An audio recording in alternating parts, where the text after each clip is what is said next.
Merci d'offrir cette fenêtre pour les jeunes affectés par le trouble développemental du langage avec troubles associés. Pour le bien de la cause, j'utiliserai l'acronyme TDL. C'est dans un esprit de communauté que mon reportage en sera le reflet. La persévérance, la résilience, la motivation, la force et le désir d'apprendre sont des mots clés qui définissent parfaitement ces jeunes avec un TDL. Selon moi, le TDL est un problème de santé puisqu'elle affecte toutes les sphères de leur vie, c'est-à-dire cognitif, social, affectif et professionnel. Est-ce une cause d'intérêt public surtout envers l'OMS? Je crois que oui, car en effet, c'est le trouble le plus dominant dans le monde. Environ 80 000 jeunes de 18 ans et moins en sont atteints ici au Québec. De ce fait, plusieurs études méta-analyses ont permis de faire des avancées, entre autres avec le Royal College of Speech and Language Therapists, où selon une analyse des coûts-bénéfices suite à des interventions en orthophonie, pour chaque dollar investi, cela rapporterait à la société 6,43 $. Une autre étude mentionne un déficit linguistique non identifié chez les enfants atteints de troubles émotionnels et comportementaux. Dans 22 études, les participants comprenaient 1171 enfants âgés de 5 à 13 ans, dont le résultat a indiqué une prévalence des performances linguistiques inférieures à la moyenne et se chiffrait à environ 80%. N'est-ce pas une cause d'intérêt mondial? De tous les troubles d'apprentissage au Québec, 80% seraient reliés à un trouble du langage. Justement, en pédopsychiatrie, c'est plus de la moitié des consultations qui ont un trouble du langage. D'ailleurs, selon un ouvrage venant d'une neuropsychologue, Mme Manon Marcil, 20 à 50% des TDL souffriraient de troubles de santé mentale, dont l'anxiété. De la Harvard Medical School, suite à une étude qui a duré 75 ans et qui se poursuit d'ailleurs, prouver que l'environnement sain et positif modifie le cerveau vers le bonheur et le bien-être. M. Pierre-Marie Eldo, chercheur au niveau de la plasticité cérébrale, va dans le même sens. Tant et aussi longtemps qu'on le stimule, les synapses n'arrêtent pas de se multiplier. N'est-ce pas le secret du bonheur que de donner une bulle de sécurité pour ces jeunes? Parallèlement, au Center on the Developing Child Harvard School, Harvard University, plus que jamais, on appuie la thèse à ce qui a trait à l'épigénétique. Il est prouvé que les facteurs environnementaux ont un effet sur l'expression génétique. Je vous invite à voir le site parlonsdysphasie.com dans lequel j'ai collaboré. Cependant, sous cette ancienne terminologie, on y retrouve un onglet qui explique le consensus de cette nouvelle appellation qu'est le TDL. Les acteurs actuels sont Mme Pascale Durocher, la rédactrice en chef, et M. François Gosselin. Cet ouvrage se veut en partie scientifique, mais sert aussi à sensibiliser la population à ce trouble neurodéveloppemental. De plus, on y retrouve le résumé du document et une pétition signée généralement par des professionnels autant dans le domaine de la santé que de l'éducation et qui ont tous été déposés à l'Assemblée nationale du Québec. Même si on en parle depuis des décennies, il reste encore bien du chemin à faire. Et malheureusement, face aux démarches de ceux-ci, la rédactrice est toujours en attente d'actions concrètes auprès des ministères. Au final, des solutions sont proposées telles que un réseau national, un comité d'experts ou un comité de surveillance. En conséquence, nous devons débourser des montants faramineux au privé. Toutefois, ce n'est pas toutes les familles qui peuvent se le permettre. En surcroît, l'égalité, l'équité et la justice doivent être constamment en interaction pour ainsi éviter de creuser un écart au niveau langagier, puis de contrer la pauvreté sociale. Mais la réalité est tout autre. Est-ce que cela est profitable pour l'économie du Québec?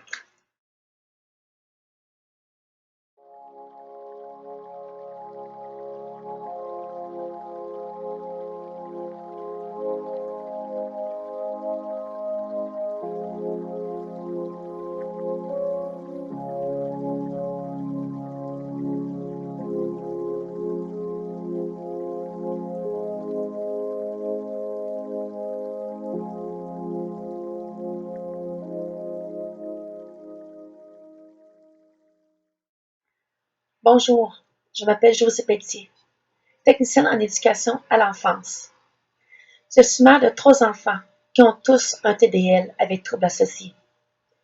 J'ai une grande soif de connaissances afin de mieux comprendre l'univers dans lequel ces enfants baignent chaque jour. Je suis une passionnée de l'éducation, ce qui explique les nombreuses actions menées jusqu'à ce jour.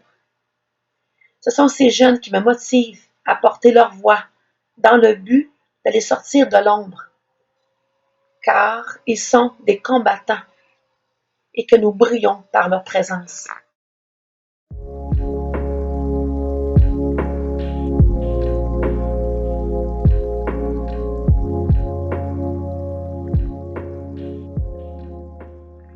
En définition simple, c'est comme s'ils étaient étrangers dans leur propre langue maternelle.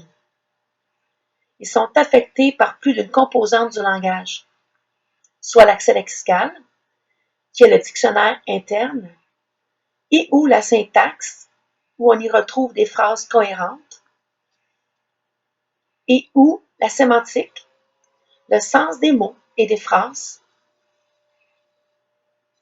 et ou la pragmatique, qui définit le contexte, comme par exemple d'expliquer les étapes d'un jeu, et ou la morphologie, qui consiste à la connaissance des règles de combinaison, froid, froide, ordre, désordre, et ou la phonologie, qui concerne les sons tels que in, ein, ou an,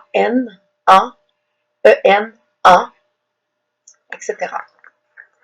Il y a des troubles qui peuvent s'associer, et les plus communs sont le TDA et ou H, le TDC, qui est le trouble développemental de la coordination, anciennement appelé dyspraxie, trouble neurovisuel, ça fait partie évidemment des troubles praxiques, trouble du sommeil. Encore là, il y a plusieurs facettes pour le trouble développemental de la coordination, qui est le TDC dans l'acronyme, soit constructive, exemple, assembler des logos, un casse-tête, et ou idéatoire, difficulté à manipuler, et ou idéomotrice, exemple, difficulté à mimer, et ou dyspraxie de l'habillage, exemple, l'ordre dans lequel on doit s'habiller, et ou oro, j'ai bien dit orofacial, c'est-à-dire tout ce qui est difficulté à articuler, parler, siffler, souffler les bougies, déglutir. Une autre étude a été réalisée au niveau des performances langagières et mnésiques chez l'enfant présentant un syndrome des jambes sans repos. Ça fait partie, évidemment, des troubles du sommeil. Les résultats de cette recherche ont notamment mis en évidence la présence de troubles du langage, autant à l'oral qu'à l'écrit, liés à des difficultés attentionnelles et à des perturbations de la mémoire de travail. En conclusion, il est donc justifié de mettre en place des mesures préventives telles qu'une évaluation orthophonique, puis un test de polysomnographie s'il y a lieu.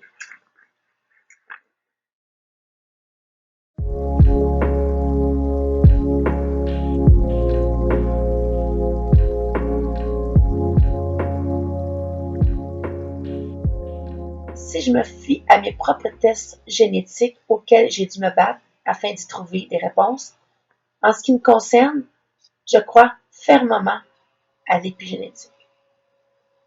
Selon le Center on the Developing Child Harvard University, ça a été documenté en 2020, l'épigénétique est un nouveau domaine de la recherche scientifique qui démontre que les facteurs environnementaux, c'est-à-dire les expériences de l'enfant, ont un effet sur l'expression génétique. Ces marqueurs chimiques forment un ensemble appelé épigénome. Autrement dit, l'ancienne théorie selon laquelle les gènes étaient coulés dans le béton a été réfutée. Il ne s'agit donc plus d'un débat entre l'inné et l'acquis. La plupart du temps, les deux interviennent. Lorsque les expériences modifient les marqueurs épigénétiques responsables de l'expression génétique, ces marqueurs peuvent déterminer si les gènes expriment ou non l'information qu'ils portent et, si oui, de quelle façon. Par conséquent, d'une part, l'épigénome peut être modifié par des expériences positives, comme les relations constructives et les occasions d'apprentissage, telles que l'orthophonie, pour n'en nommer que celui-ci. D'autre part, les facteurs négatifs, comme les produits toxiques, de l'environnement et des situations stressantes, laissant une signature épigénétique distincte sur les gènes. Alors, ce n'est pas rien quand même. Cependant, la bonne nouvelle est la réversibilité, et ce, dès les premières années de leur vie. Grâce à un environnement sain, à des soins de santé de qualité et un système éducatif ne faisant aucune place à l'injustice sociale. D'ailleurs, le système éducationnel finlandais, en est un bon exemple. Cette richesse se résumerait à une belle mémoire épigénétique qui activerait le potentiel génétique. Notamment, si on se réfère aux faits ci-haut mentionnés, les antécédents familiaux, tels que la violence sous toutes ses formes, les dépressions, schizophrénie, alcoolisme, drogue, peuvent en effet laisser une empreinte sur l'expression génétique. Si bien que je suis porteuse d'un syndrome, et c'est pourquoi il y a eu une mutation chez mes enfants. Par contre, je remercie le ciel, car ça aurait pu être pire. Finalement, les plus grandes inquiétudes se trouvent chez les insecticides qui pourraient nuire au développement du système nerveux central de l'enfant. On soupçonne aussi que les pesticides pourraient être des perturbateurs endocriniens, ce qui interférait avec la fonction reproductive, ajoute Mme Maryse Bouchard, professeure en santé environnementale à l'Université de Montréal.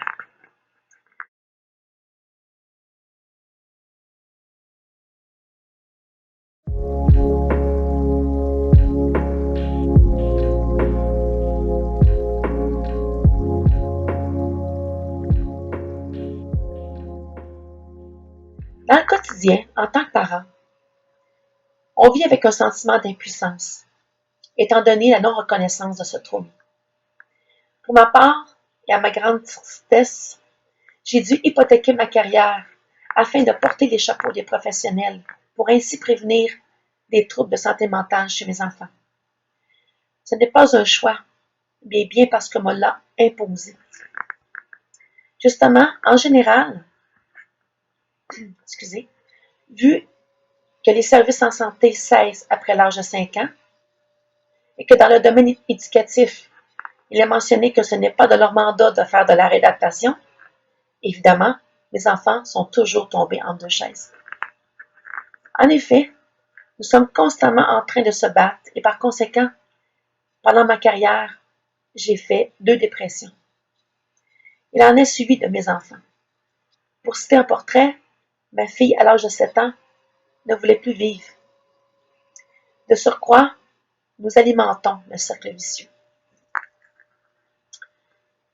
C'est difficile parfois d'éteindre des sentiments tels que la colère et la frustration, auxquels vient s'ajouter l'anxiété.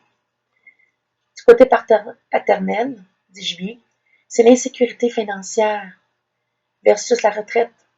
Et celle de la mère, c'est d'assurer, faisant cavalier seul, leur avenir. Le stress est un facteur qui pèse lourd sur les épaules d'un couple. Somme toute, ici au Québec, contrairement à nos voisins ontariens et le Canada en entier, on affiche le plus haut taux de bureaucratie et ce, sur le dos des contribuables. On perd du temps précieux avec la paperasse par-dessus la paperasse. Bref, nos professionnels se tournent vers le privé en cause des conditions de travail exécrables, etc. Exemple, les orthophonistes. Est-ce qu'on leur en veut? Non. Mais pour les familles moins nanties, ils en payent le prix par contre.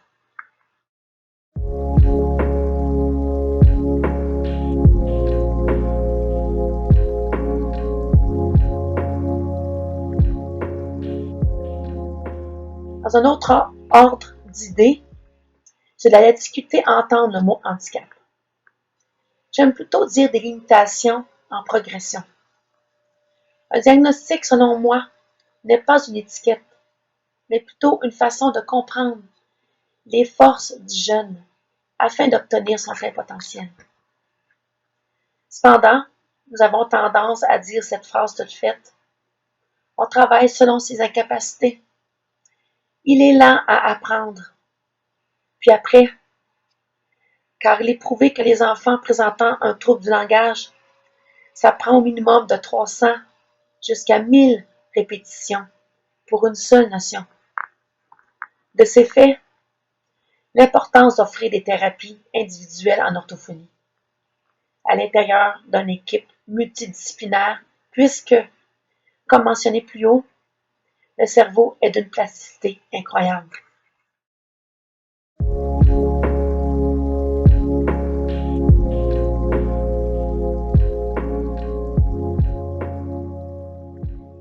Bien que nous ne pouvons pas guérir de ce trouble neurologique, reste que le cercle de production peut faire toute la différence. À l'inverse, il y a des bris de service desquels il est difficile de s'épanouir en société. Par contre, je salue bien bas les gens qui militent pour la cause, comme les chercheurs, pour n'en nommer que ceux-ci. À cet égard, on peut vivre avec en autant qu'ils reçoivent des services à la hauteur de leurs besoins. En revanche, les TDL sont d'une résilience à rendre jaloux les dieux. De plus, il existe plein de solutions. Une taxe en santé précisément pour les TDL, un TDL don, dis-je, qui est un téléthon, pour ramasser justement des fonds. Fondation dans les hôpitaux, du bénévolat par la communauté,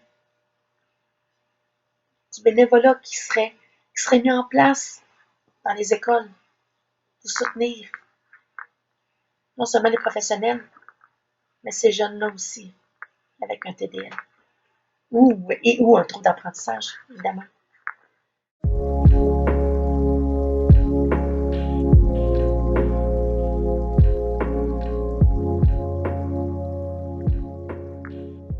Dans les médias, en ce qui me concerne, cette cause ne semble pas spectaculaire, vu que c'est un trouble invisible, et pourtant. Toutefois, il y a des plateformes telles que vous qui mettent en valeur le TDL. Et c'est avec fierté que je lève mon verre pour ces actions qui permettent d'ouvrir leur chemin. Or, il reste encore beaucoup de sensibilisation à faire, de sorte que nous devons éliminer d'une part toute forme discriminatoire fondée sur les degrés de sévérité. D'autre part, reconnaître les facteurs environnementaux, pollution, produits chimiques, antécédents familiaux, etc., et la recherche appliquée sont notamment des éléments essentiels pour une évolution.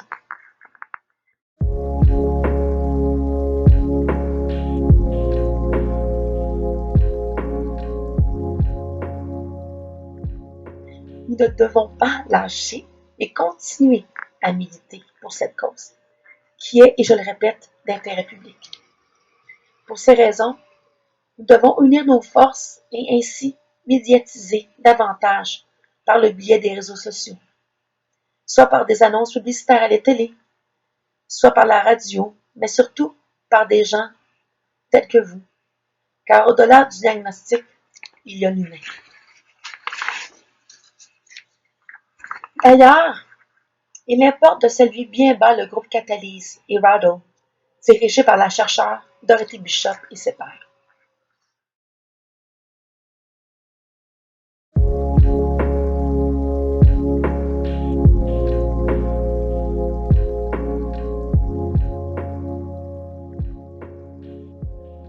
La culture est une question d'humanité.